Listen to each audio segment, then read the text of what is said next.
I'm proud to introduce to you Sedgwick County District Attorney Marc Bennett.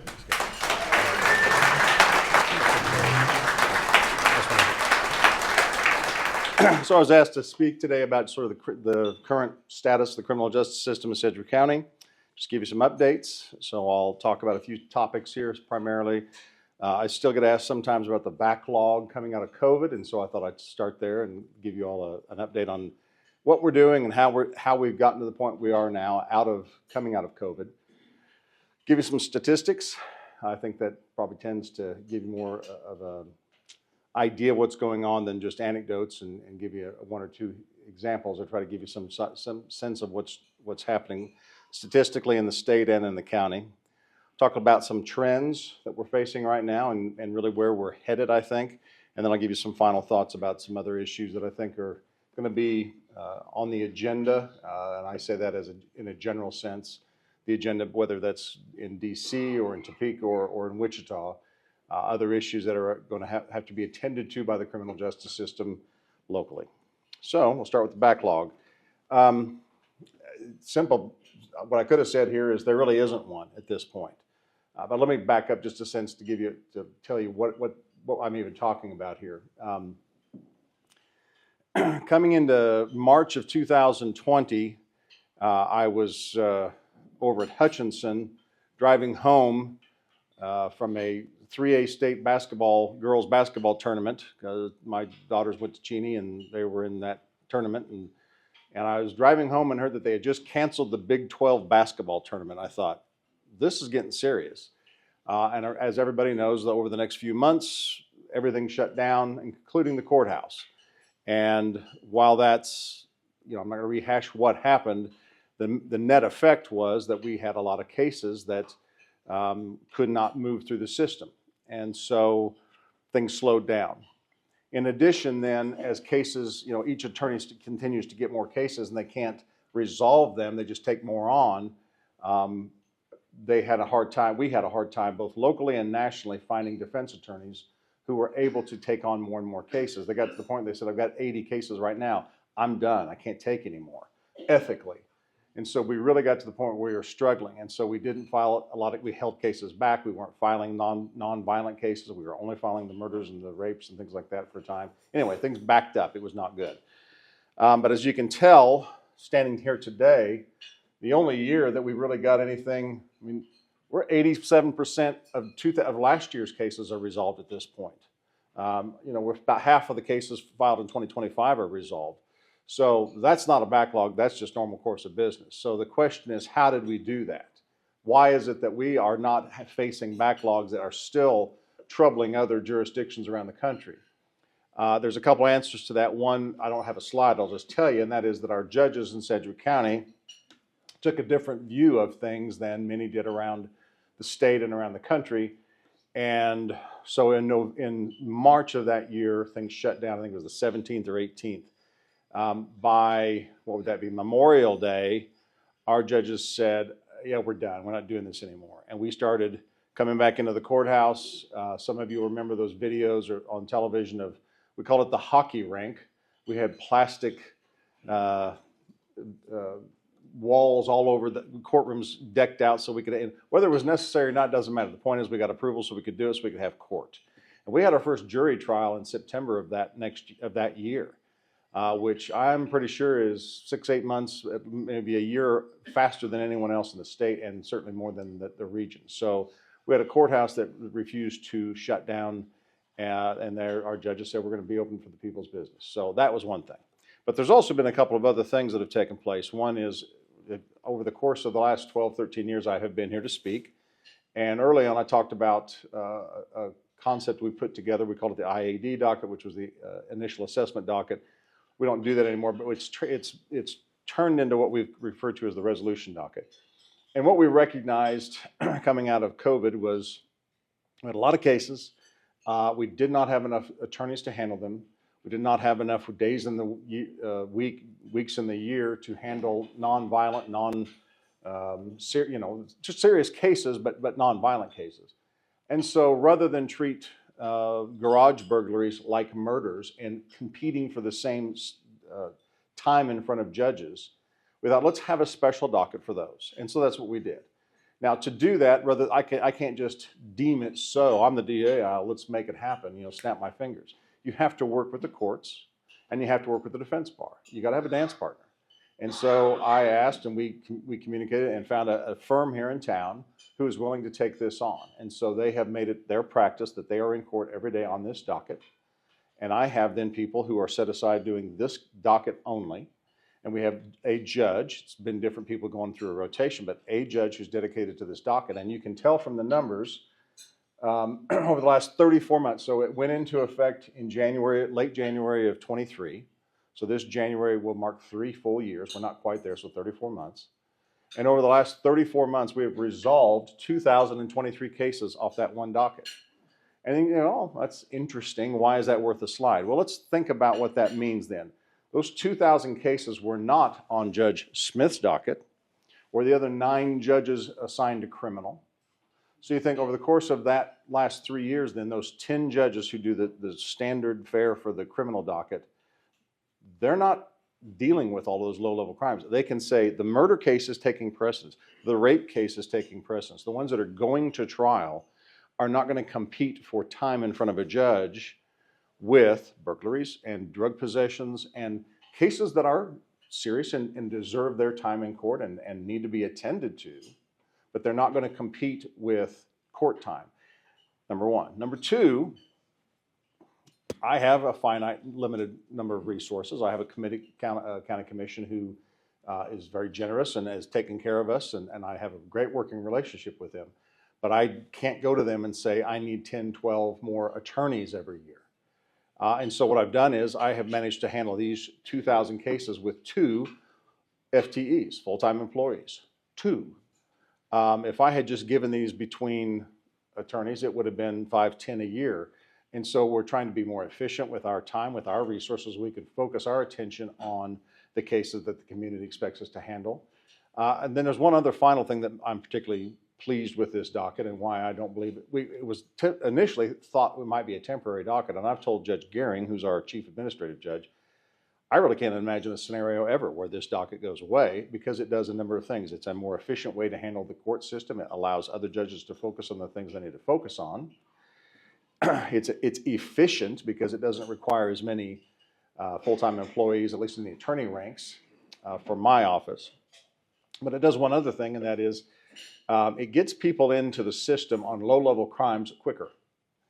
How many of you, when you messed up as a kid or as a young person, learned from the experience by somebody punishing you 3 years later? That's not how life works.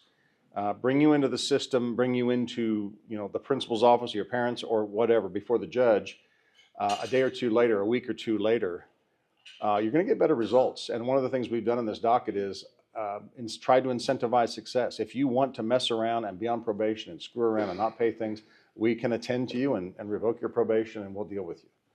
But if you want to, if you're a property crime, if you've stolen from someone or taken someone's property, what our offer is this: pay them back now, and if you do, we'll let you off probation 6 months early, a year early, whatever. If drugs are your issue, then get into treatment and take your treatment seriously now. And if you do that, your attorney can come back with a letter of success from your treatment provider and show that you're doing well in your post release from the treatment. And again, we'll let you off probation a little bit early. We're, again, trying to incentivize success and incentivize, frankly, someone taking responsibility for their own actions. So to me, this is one of the reasons why our backlog is as low as it is. And frankly, there is no backlog. Another thing that was a big issue for us was homicides. Across the country in 2020, 21, and 22, we had record numbers of homicides. While other crimes were saying fairly static, homicides were not. Garden City, Louisville, Kentucky, Wichita, Kansas, and all over the country had record numbers of homicides. And I'm sure somebody, some kid in high school right now will someday write his or her thesis, their PhD thesis on why that may have been. I could probably stop now and spend the rest of my time here giving you my best guess as to why violent crime and gun crime in particular skyrocketed so much in those years. but the point is, what did we do about it? And so well, I'll show you another slide here in a minute, but we at one point had as many as 126 pending homicides in Sedgwick County in 2022. My office is not built for that. We don't have enough lawyers with experience to handle those kind of cases without overwhelming people, and it was overwhelming. We had I myself carried 17 homicides at one point at one time in that office, and that's not feasible truly for someone trying to run an office with 55 lawyers and 70 support staff, or for lawyers who are running units within the office and have 5 or 10 people that they supervise, whose cases they're also trying to take care of as well. So I sent out sort of a APB, a please help sort of to the defense bar. And I got a response back from a group of lawyers these are guys who've been at it for 30, 40 years. And they said, we'll help, we'll do this, we'll take on homicides. And so they did. And as of this morning, since April of 22, when we started this project with this group of lawyers, and they're older folks who've been at it a while. And in addition to this, they're also taking young people in and training them, saying, you sit second chair to me. That's the nomenclature. First chair is the person in charge, second chair is the person next to him. Sit second chair with me, try some cases, learn how to do this, so that we have another generation of lawyers who can do this work. I am not in any way adverse to defense attorneys. We need good defense attorneys in town to do the work of the people who get charged with crimes. Again, I have to have a dance partner. I have to have a competent dance partner. And so that's why this project has been helpful. But as you can see, 84 of them assigned, and actually a total of 112 cases. It might not surprise you, some of these folks have more than one case. But we've resolved 41 of them have already been sentenced. We have another 7 waiting to be sentenced based on a plea. We've also tried 12 because not all of them want to go take an offer. Some of them want to go to trial. And we've tried all 12, and Shannon can correct me if I'm wrong, but I think we're guilty as charged on all of them thus far, or certainly guilty verdicts on all of them. There's still 13 pending, and we have a few where they've gone and gotten another lawyer. But the point is, because of this is where we're at today. As of, about 3 weeks ago, we were sitting at 77. So you can see down below, we were in the fall, and actually that went on into the early spring of 22. We had over 120 pending homicides. Today we have 77. We got as low as 60. We had a little uptick since the summer. But 60 to 70 pending homicides we can handle. We are built for that. But this project, by again, working with the courts, working with the defense bar and saying we need to resolve this for our criminal justice system, working together, that's one of the reasons we have this backlog worked down. I'll say this too, because I also always try to remember the fact that I'm supposed to be a steward of the public funds, and what I do has a downstream effect on others. Jeff Easter has no ability to decide who's in his jail. All he can do is accept them in or let them out as a judge dictates. But one thing I can do is work our cases more effectively. And so just on the homicide side of things, just on the homicides, if you look at where we were in 22 as where we are today, we have on average 40 fewer people sitting in jail tonight in Sedgwick County on homicide charges. Well, that's $80 a night. You do the math, and I'm not going to suggest that this is some sort of panacea here, but that's on the order of about $3,000 a day we are saving Jeff's budget by having these people out of the system and resolve that much sooner. And or if that were to last for the course of a year, we could keep it down in these numbers. We're saving the sheriff's office over $1 million a year.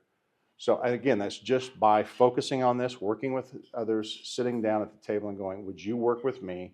I'll work with you. Let's get this thing done. Now, once we're there, we're not giving away the farm, and they're not sending their people up the river. We're fighting these cases out. But I asked for a dance partner, and we got one. And we got judges who will attend to this. Statistics. I should always start off with Mark Twain's lies, damn lies, and whatever that's a great quote from him about statistics. But these are just straight, pretty boring statistics. But to give you a sense of what we're doing, this last year, in 24, we filed over 2,400 felony cases in the adult side, 500 in the juvenile side, another 500 in the child in need of care, and we do about 20,000 traffic tickets a year. This year so far through, a week ago, that you can see the numbers right there. It's very consistent with where we've been the last several years. Trending over the last 10, I would say we're lower on our filings a bit, and there's not any one reason. There's probably several reasons. For one thing, it's just probably not a huge contributor, but one thing I have to acknowledge is City of Wichita got rid of their marijuana ordinance. Whether you think that's a good thing or a bad thing, it's a fact. Marijuana doesn't become a felony and become my problem until you've had 2 prior convictions. And so there were people getting 1 and 2 and convictions in the city, and then they get it referred over to us for a felony. Well, those are not happening anymore, and so the number of those cases coming to us has gone down.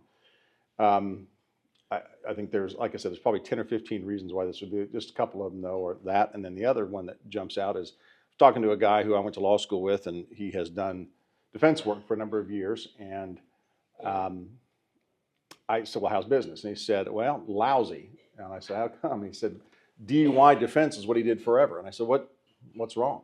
And he's in a college town, so I figured he had just a built-in clientele, you know. I mean, he said, Uber killed my business. I went, I never thought of that, which is not a bad thing for the rest of us on the streets. But think about this. I mean, if all of you who grew up in Wichita, I did, how many of you ever actually called a cab from somewhere in Wichita? It didn't. I mean, that's happened. There's a few of it, yeah, but it was a rare thing. How many of you have used Uber, or how many of you know all the time? I mean, every time I take my car to get an oil change, they give me an Uber and send me to the courthouse. So I just drop off my car and, you know.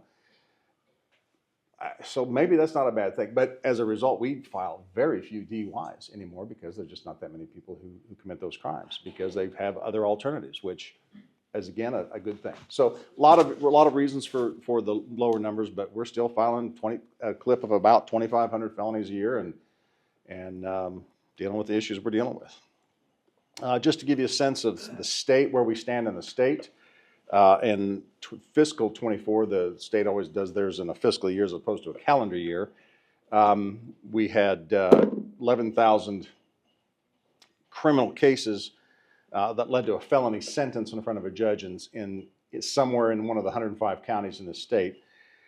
We had 1,900 of those cases resolved in Sedgwick County in that same year. That's about 16, almost 17% of the state total. So we do about 17% of the state total in this jurisdiction for all felonies that get resolved in front of a judge in one of the counties in this state. So, and I would say too, that's down a little bit. We used to be at least 20% year after year, and so that's not a bad thing. I never wanted to be that high in the state, so being down a little bit's a good thing. Again, just to give you a sense though of, because I think it's easy when you're watching television and every night you see the lead story of some god-awful thing happen somewhere. Where are we truly, you know, in terms of crime trends? This last year, the KBI statistics showed that we had 70,000 total crimes across the state. But the year before, it was 80,000. And we've been as high, 10-year high was 93,000. So the truth is, despite what you see in the media, because they're, you know, I'm not disparaging the media, that's just, you lead with what happened last night. It feels like, you know, I've had people say it feels like there's a murder every night in Wichita. It feels like some god-awful thing happened every night. And the truth is, actually, we're trending down compared to where we've been over the last 10 years. And actually, if you look over the last 50 into the early 70s, things were a lot worse, violent crime-wise, at least in those days. But that's statewide total crimes, and we'll break it down into property crimes, which is always the lion's share of anything. There's still a lot of people who steal a lot of cars in the state of Kansas. But we're at 58,000 last year. That's down from 66,000 the year before, and from 81,000 for the 10-year high. So again, property crimes are trending down, as are crimes in general. And then violent crimes, they're trending down. They're not making quite the nosedive that property crimes are, but you can see we had 12,000 statewide last year, 12,600. Not a lot less than the year before, 13,000, and the 10-year high is only 13,800. But again, a little bit less than we have been. So trying to give you a sense of where things are at statewide. One thing I will point out is that the people who come into our criminal justice system, you know, who is it that's committing crime? And one of the things hired a person to, one of our people who've retired, a retired attorney, I said, go back. And I just hired her for a project. I wanted to know, because we have all sorts of statewide data. I wanted to know specifically in Sedgwick County, how many people walking in the door who have been charged with crime, what's their criminal history? Are these folks who are brand new to the system? Are they people who are repeat offenders, et cetera? And what you can see is, and this isn't a 10-year trend, and we need to do some more study on this, but We did one full year, pre-COVID year. I didn't want a post-COVID year. I wanted what's norm. And 47% of the people who walked in the door in that calendar year, that's a whole year, not a 1 week or a 1 month. We didn't extrapolate like some statistician. This is a 365 days.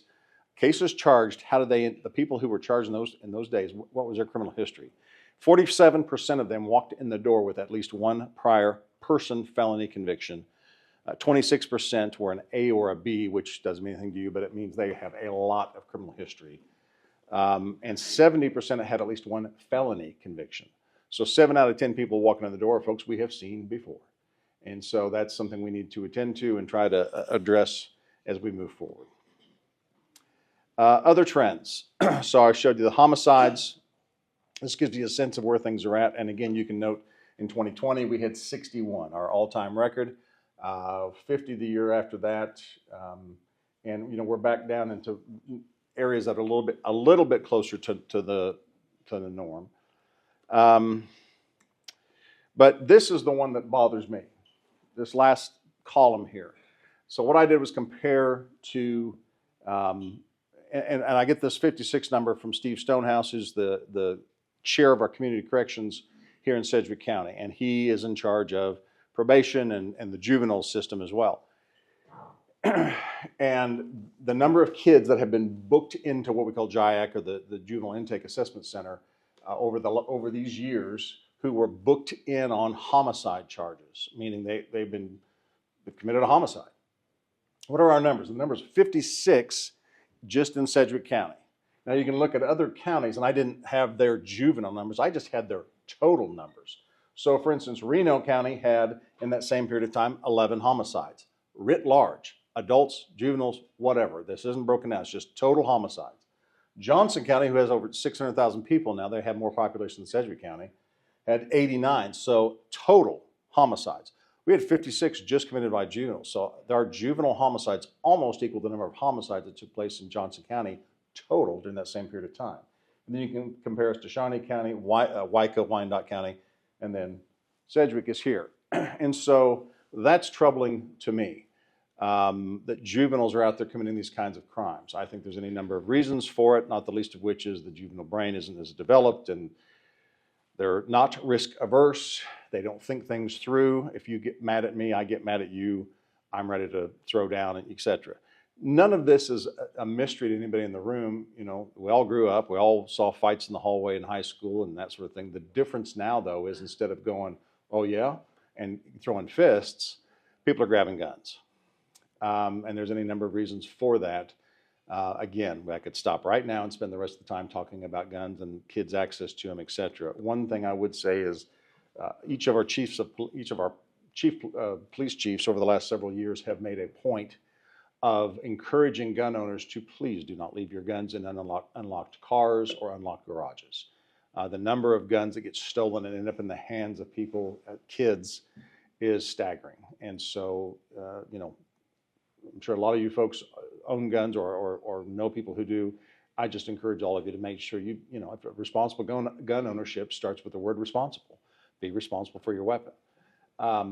But there's also just a whole lot of other things. And one of the things that is the most difficult with this population is, my brother's here, and he and I talked the other day.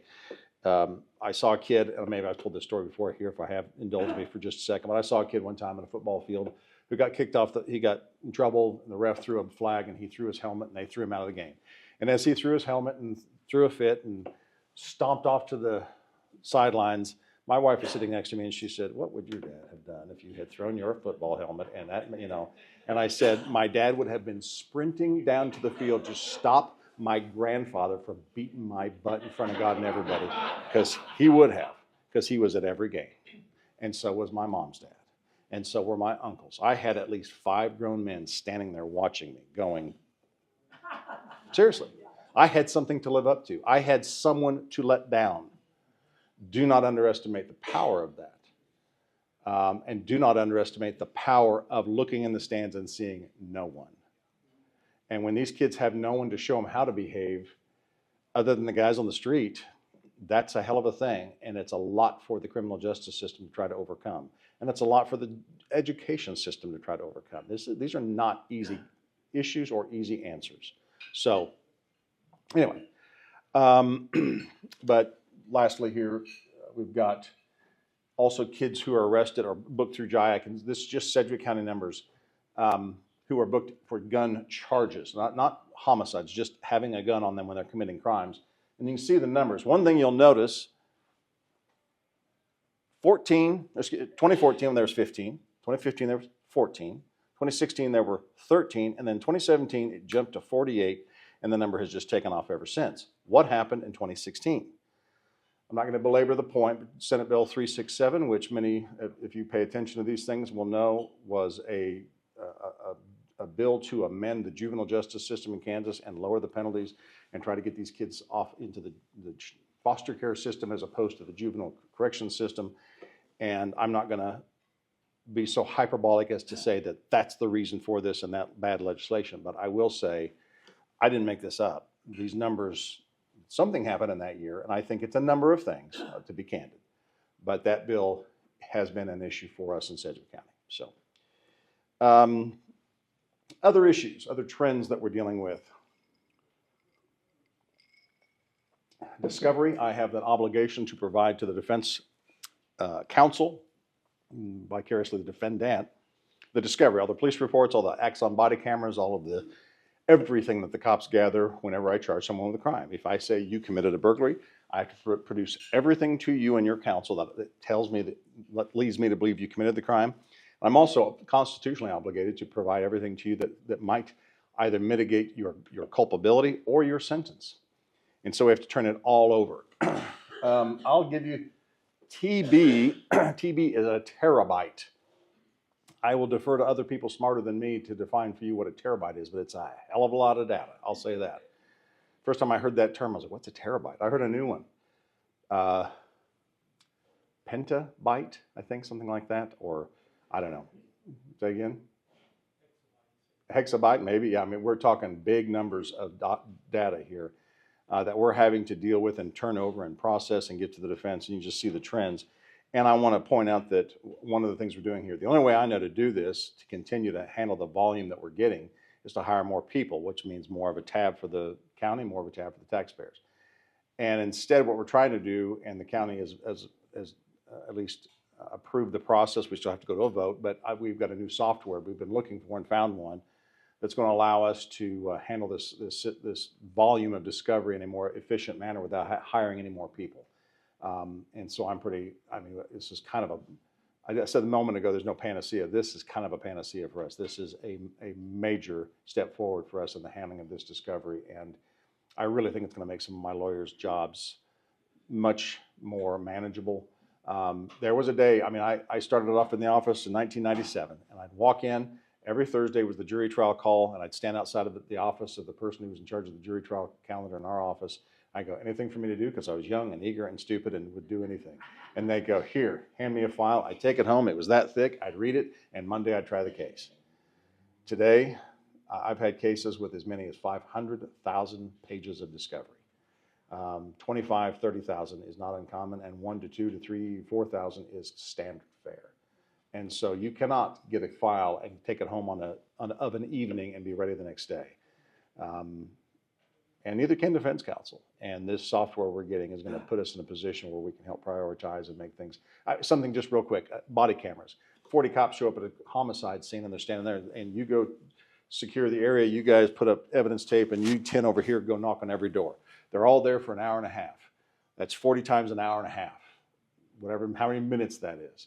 Somebody has to sit and watch every single second of that video to make sure that before we turn it over, there's not some woman who walked out in her underwear, or somebody who gave their date of birth or social security number that wasn't, you can't give that to the defendant. Now, this software will allow, in a few moments, will transcribe all of that. Now I want to do a word search. Social security number. 30 seconds later, it gives you every single place where someone mentioned a social security number. Boom, knock it out, it's done. It takes 5 minutes as opposed to 5 or 6 weeks. No kidding. That's what we're doing right now. So it's one of those moments where you go, I try not to be hyperbolic here, but this to me is as big a change as when we went, and I'm old enough to remember this, when we went from writing letters to writing emails in the office. Final thoughts, and I know we're just about, I think we got, well, give me about one more minute and then we'll be ready for questions. Juvenile gun violence, I've already mentioned it. It is a concern to me. It should be a concern to all of us. There is no simple answer. There is no simple cause of it. There's any number of reasons. Access to weapons, breakdown of the family, you know, any number of things. But juveniles running the streets, shooting people or shooting at one another is something to be concerned about. Not the least of which is because a kid can make a decision at the age of 16, 17, 18 that would functionally cost him or her the rest of their adult life. We can prosecute them as adults. And not only does that put, you know, because that's what they've done, and they need, you commit adult crimes, you get adult consequences. But that also means we're putting a kid in the prison for years, decades.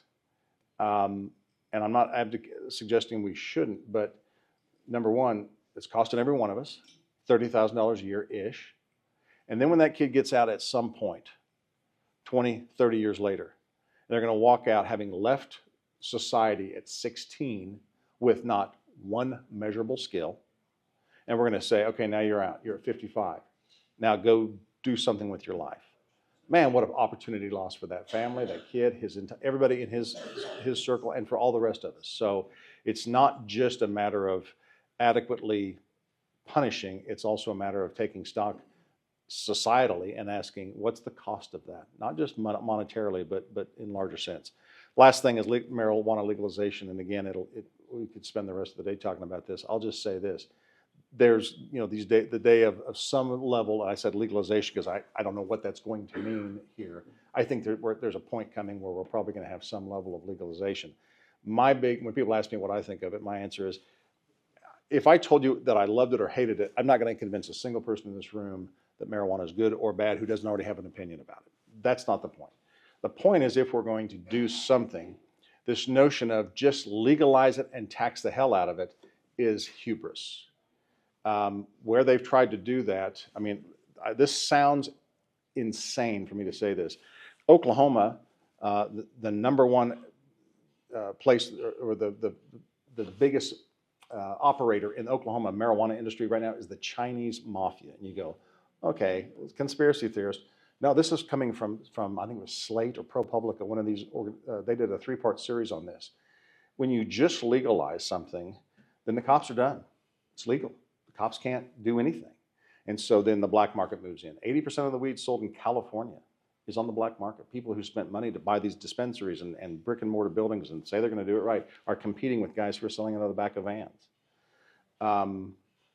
We are in, and I said this to the Senate 2 years ago, the state of Kansas, like every other state in the union, made a decision after we got rid of prohibition and said, okay, that didn't work. We're going to sell booze. We are all collectively in the booze business, whether we want to admit it or not. We have an ABC, alcohol beverage control, and they go and make sure that everybody who has a liquor store doesn't have a criminal history, and that's not being sold, and and they regulate things so that if you buy a Bud Light in St. Francis, Kansas, or Baxter Springs, Bonner Springs, or Liberal, you're getting the same product. It is delivered to you in the same fashion. The taxes are being paid. And is there a black market for Budweiser? No, because we invested in the infrastructure. And my only warning to the folks who make this decision, whatever they want to do, this sort of Pollyanna notion that we can just legalize it and it'll take care of itself, there will be consequences for that sort of naivete. If you're going to do it, then spend the money to build the infrastructure, to regulate it so that when you're driving down the street, you don't have some guy selling raw weed or mushrooms or LSD or whatever out of what is a CBD place. So I'm not the anti-weed guru. I'm not the guy who's standing here, I'm just telling you, I'm a pragmatist more than anything else. And if we're going to do this or have a discussion about it, we need to have a serious discussion, not some half-baked discussion. So enough from me. That's where I'm at. We're going to start with questions. Thank you, Ron. The juvenile gun violence statistics were shocking. So when a kiddo gets caught with a gun, what happens to him? Hopefully something extremely strong. Yeah, not since 2016. We can do what's called an override in the system, and we do, and our judges hold them for a while. But our system, if you come in front of me, if I'm Kevin, and I'm an adult judge, and an adult comes before him, one of the first things you can do is look at his criminal history. Are you on probation, parole, bond, whatever? Are you on paper, we call it? Are you on paper when you appear before me? If so, all the rules and the norms go out the window. Now the judge has the discretion to deal with you because of the circumstances you bring with you into that courtroom. The juvenile system is far more anecdotal, and it's looking at the case. You're a kid with a gun, full stop. We don't care if you're on probation or parole at the time. I mean, we need to get back to an ability. We need to start trusting our judges to deal with these kids again. And so, no, the consequences are not what they ought to be until they're too late. And then I have to deal with them as adults. So, but there is, the legislature is, for those of you who don't pay a close attention to the legislature, in Kansas, we turn over the legislature about 40% every couple of terms. And so within 6-7 years, we're dealing with sometimes 80% new folks up there. And that's where we are from 2016. We have largely new faces, and they have a different view of this. And we're going to take another run at making some adjustments to that statute to try to attend to some of these issues. Okay, Mark, question from Nick? Sir? My wife is on the care team, and she comes home frustrated several times a week. Several? That's pretty good. Well, she's pretty good at not being frustrated, but this one's really bugging her. That it's marijuana edibles in children that being left out. They're eating 5, 6, 20 of these edibles, and people will say that you can't get overdosed on THC. Yeah, ask my wife. It's real. Yeah. Is that what you're seeing, and what are your efforts to do with that? Because it's not coming from here, it's actually coming from next door. And what are we doing about getting those edibles under control? Well, so Tony Mativi and the KBI and then others have tried to make an effort. It is difficult to get your arms around. If I bring you a joint you open it up and there's raw green leafy material, you can take that to a lab and they can test it and tell you what it is. Is it marijuana? Is it legal or not illegal, CBD or something of that variety.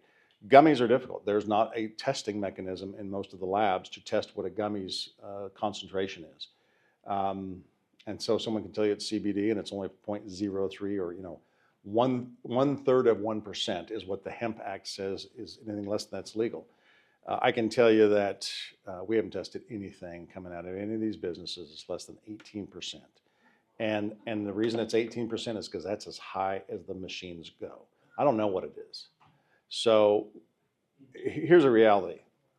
And this is the only thing I got some folks in here who represent some senators, not Kansas senators, but some national senators at DC level. We have to have a serious conversation. Again, this serious conversation I just talked about a moment ago, starting in DC, about marijuana. Because it is, are we going to enforce it? Are we not? I mean, the bottom line is you can say it's legal in Oklahoma and California and Colorado. No, it's not. Not legal anywhere under the federal law. And I'm not even advocating that we go and start kicking down doors. But my point is we cannot have this schizophrenic approach to it, or it's sort of legal here and sort of not here. And we got a Hemp Act that kind of, what's the rule? So that we can then start to enforce it. Because the local cop and the local police department and the local sheriff are standing here looking at each other going, what the hell, what are the rules? Give me some guidance here. And so I'm not blaming DC. It's a tough thing to get your arms around. But between DC, so that if there's some leadership in DC saying, once and for all, let's take a vote on this and figure out what we're doing, then the states can go, okay, now here's our parameters. And we can start dealing with this in a more coherent effort. Last thing I'll say is it's not just edibles for marijuana and that sort of thing. We also have the tragedies are the kids who pick up fentanyl, a piece this big, children, babies dying. And we've had many of those in Sedgwick County.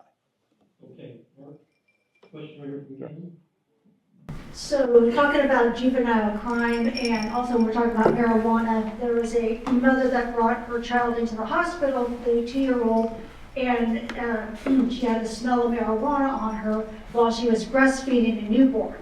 So we have that, and then all of the juvenile crimes. Is there anything that we can do towards the parents as far as any kind of laws that can be made if the child breaks the law, that it goes back on the parent itself? Yeah, the reality is, it depends. I'll give you a standard lawyer's answer. It depends. But what it depends upon is how actively the parent is involved. If I give the gun to the kid and go and drive them to the house and then stop the car so he can shoot the gun, then I'm an aider and abetter in the crime. We have an aiding and abetting law. We have laws that have vicarious culpability for those sorts of things. But I have to be an active participant, and my role has to be a causal connection. I'm throwing some terms out here, but causally connected to the end results, okay? Me being a lousy parent and let my kid run the streets who goes and does things is not a crime. Now, it might be if they're young enough and it's maybe an endangerment sort of thing, but I can't be held accountable for the specific act they do. I might be able to be held accountable if they're, when we go out and find a 4-year-old walking in the street in a diaper and no one's around, and I go to knock on the door and mom's passed out on the couch and there's nobody else around, the cops will arrest her for endangering. But if if the same mom, that 4-year-old turns into a 14-year-old who goes and shoots somebody, I cannot hold her accountable for that shooting. The law doesn't allow that. Okay, one more question here. You often heard about asking for a friend. Sure. I'm really asking for a friend who couldn't be here, so. When I go to high schools, it's always some kid goes, yeah, my friend got caught with weed. Anyway, he couldn't be here to go to the other end of the equation. This question was, there are 83,000 seniors in Sedgwick County. This demographic is especially vulnerable to a wide range of economic and property crimes. Is your office involved in combating this problem? Yep. We do a lot of those cases. We have a unit devoted to economic crime, and essentially what we try to do is make sure that we have an attorney or two who are devoted to handling elder abuse crimes. It's called abuse of a dependent adult is the name of the statute. We have an investigative team of retired cops from the police department and then a couple others who work in that arena specifically. Bitcoin is a big thing so the money gets put into that and then takes off, and it could be across the globe. It's not like you take a check to Intrust the way it used to be, and you could wash a check and things like that.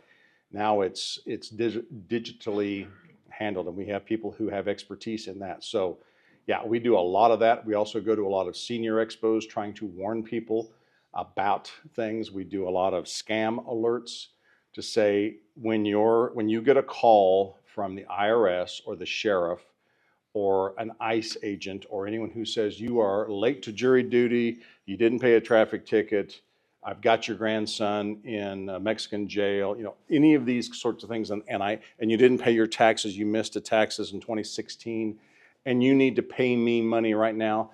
I'm just telling you, folks, it ain't true, 100%. What if? No what ifs. It's never, ever true, and we try to articulate that. So bottom line is it's a global effort on our part. But the sad part is we still get people this happens to. And I'm thinking, so we just education's the stopping it from happening is far more effective than trying to find the money after it's happened. So please share this information with your friends. Okay, Mark, question over here. I want to know, December 21st, 2023, my child was taken with no due process. Rebecca Hesse with Kansas Legal Services and Randy Herbert had my ex help file a PFA, a false PFA, and I hired a lawyer, and they told me that if I didn't sign temporary orders, I would never see my kid again. I never got to see a judge that night. I fought $10,000 retainers. I filed over 35 PFAs. The only thing I got was the investigators that work for the judge tell me that they lied because the judge assigned to my case told them to lie. I got police officers manipulating over 30 different police reports, turning them into miscellaneous because it doesn't get investigated, it doesn't get to your office. We have hotlines. So Miss Eby, we've spoken many times about this, So and what you've are said we doing to correct the corruption of the courthouse? If I have a PFA and they take my kid away and they say All right, so here's the deal. There's 6 minutes left in this. Yeah. So, What are we doing to fix the question? Okay. Because So these kids Bridget, aren't gonna stop carrying guns, Okay. they're not gonna stop doing drugs. If family law is there's a ruining room full of people here who homes- came to listen to me. If you'd like to speak to me I'm asking again, I'll talk to you You've never afterwards. talked to me. We've never addressed, why is my ex, I've been Okay. arrested twice. No You've one also has filed done PFAs against judges, and we're not going to have this conversation, Bridget. So thank you. I haven't seen my child for 2 years. I understand. I haven't Anybody seen else? my child for 2 years because of the corruption of this city and the judges Okay. and family law. Anyone else have a question? I think we got one here. Oh, we got two here. And then he's got one too. Yes, ma'am. So you talk about to me, the juvenile statistic is the one that is the most disturbing because we have to get those kids under control. And what I want to know is, on the stats for the juveniles, are they coming from particular groups? So for example, is this gang-related violence? Or, what do those stats look like for the juveniles that are committing crimes right now? Yeah. So, gang violence in the 90s was a more organized thing. There would be two or three different types of specific gangs, Crips, Bloods, that sort of thing. And they were large groups. And I would say that today that's not the case anymore. Gang violence is more small groups of kids, 3 and 4 and 5 guys who grew up in the same street. That could be a gang, as opposed to affiliation with a larger organization from California or Chicago or something like we had in the 90s. I would say the common link here, as opposed to a racial or an ethnic or anything else, is kids who come from broken homes, I guess there's one other thing that deserves a deeper dive than statistics can give. So I'll be real quick about this because I got one more question here in front. But an example, one of the everybody heard about the shooting that took place at Town East. A bunch of young men were involved in that shooting. One was killed. There were 4 guns among the 4 boys who were involved. I call them boys because they're young men. One of them, when we heard the name, it was particularly tragic because he had been standing in a room and he watched his stepdad or mom's boyfriend, whatever he was, kill his twin when he was 4 years old.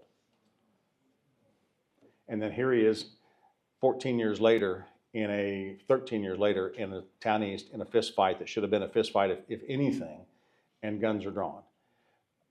It's the kids who are coming from tragic circumstances who learn violence in the home, who instead of learning how to have a civil conversation, watching their parents argue, as parents sometimes do, and not throw fists, and dad doesn't end up punching mom in the face and storming out, leaving everybody. Kids who don't have that experience, who don't have the experience of watching people have miscommunications and irritations who don't know how to handle it. And instead they because they have juvenile brains, they start shooting one another. So I'm not dodging your question, but it is bigger than any one statistic I can give you. Sir. Yeah, my whole thing is crime hinges on recidivism. I don't believe that anybody does anything the first time when he gets introduced to you. He's done it before. So my question But is this. statistics would seem to back you up. We gotta stop the recidivism. You can't stop everything that happened to everybody in their childhood Sure. and everything else. But you can stop the recidivists. You can give them longer prison time. So why don't we get rid of probation and parole? I understand what everybody thinks. We're gonna Sure. rehabilitate this guy, but all you're doing is turning a recidivist back out on the street. Money. It's as simple as that. If you want to lock up, we have about 9,000 to 10,000 people in state penitentiaries right now. We resolved 11,000 cases last year. If we sent every one of them to prison, we'd have 20,000, and then we'd have 40,000, and at some point we'd have 100 or 200,000 people in prison. And whether that's a good or a bad thing is not. I won't argue with you on that. But I will tell you one thing, that there is a consequence. That's $30,000 a year to keep them locked up. And so when you send someone to Topeka to the legislature, and we go up and talk about criminal justice reform and criminal justice issues in bills that come before the legislature, the first question that always gets asked is, what's the bed space impact? How many more people will go to the penitentiary because of this bill or that bill, whatever we're doing? And so if we send even 1,000 more people to the penitentiary a year, at $30,000 a night, it starts to add up. And I can tell you this, I joke about this, and you know, this may offend somebody in the room, but I'd like to think that after all these years, you know from me, you're going to get the straight answer. I'm not going to sugarcoat anything. I tell people all the time that when you go to Topeka, that there's only one party up there, and it's not the Republicans and it's not the Democrats. It's a keep my damn taxes low party. That's what people are concerned about when you go to Topeka, and I don't blame them. Who here wants to vote for somebody who's going to go on who's going to run on a platform of I'll spend whatever it takes? That ain't going to get you elected. And so money is the answer. I'm not being facetious, and I'm certainly not being disrespectful. But when you say, why do we put people on probation? Because it's cheaper than locking them up. And that's truly an answer. Now, we can say it's a waste of time and a waste of, maybe. But to say we're going to lock them up, there's a fiscal note associated with that. And to date, no one's been willing to pay that. Last question. Sure. Mark, you mentioned fentanyl deaths. Could you go into a little bit more detail in terms of how many of these are juvenile and how this is trending at the moment? Because that is, I mean, we're talking about 100,000 nationwide per year, which is more than the number of people killed in Vietnam and the Korean War combined. Yeah. I will say that we have, I mean, it's bad, and there's been a peak with it. We still lose children, and I'm talking toddlers who put everything in their mouth because they're with people who it falls out of their pocket, it falls out of their pipe or whatever. And so we have a number of those every year in Sedgwick County where infants die because of fentanyl overdose. I'll just give you one anecdote. We had a case, and I'm thinking of this because Ms. Wilson, who's here, joined me from the office. It was her case, and I happen to personally know the grandfather of this baby. A man went into a hotel room with his baby, and he had two kids, and they were going through a divorce or a child custody dispute, but he takes his two kids, it's his weekend, and there's a woman that's with him who helps him carry the kids into this hotel room. We know that because we got video of them walking in. And she then leaves. The woman does. She's not with him. She's just helping him deliver the babies. The next morning, he comes rushing out with the toddler and the baby, and the toddler's kind of running behind. The baby died, overdosed on fentanyl that was in this guy was using in the bedroom while his kids were walking around. He gets out. We charge him with homicide. His family pays an extraordinary bond and decides to bond him out. While his case is pending, a couple of weeks later, he overdoses and dies on fentanyl himself. And then anecdotally, or separate and apart, the woman who happened to be walked in there, she overdosed in a totally different scenario and died of fentanyl. So there were 4 people who walked in that room, and at this point, the only one who's still alive is the 2-year-old. And so my point is, that's not a statistical analysis, but I'm just giving you, it's not just an anecdote either. It is a symptomatic of the issue we have. Now, I would say one ray of hope is I think there's starting to be more of a recognition of the dangerousness of fentanyl. There are still people who still use it and die left and right all the time. But I think the average teenager is getting the word that that's not a good thing. We also have more enforcement on our border, and because this fentanyl is not coming from Kansas City, nobody's cooking it in Olathe. It's coming from China through Mexico into our country. And so, setting aside the issues of ICE and immigration and that sort of thing, an unsecure border has been the source of drugs into this country. And so even if you don't, whatever your feelings may be on the immigration policy, a secure border is the first thing we need to be talking about. So.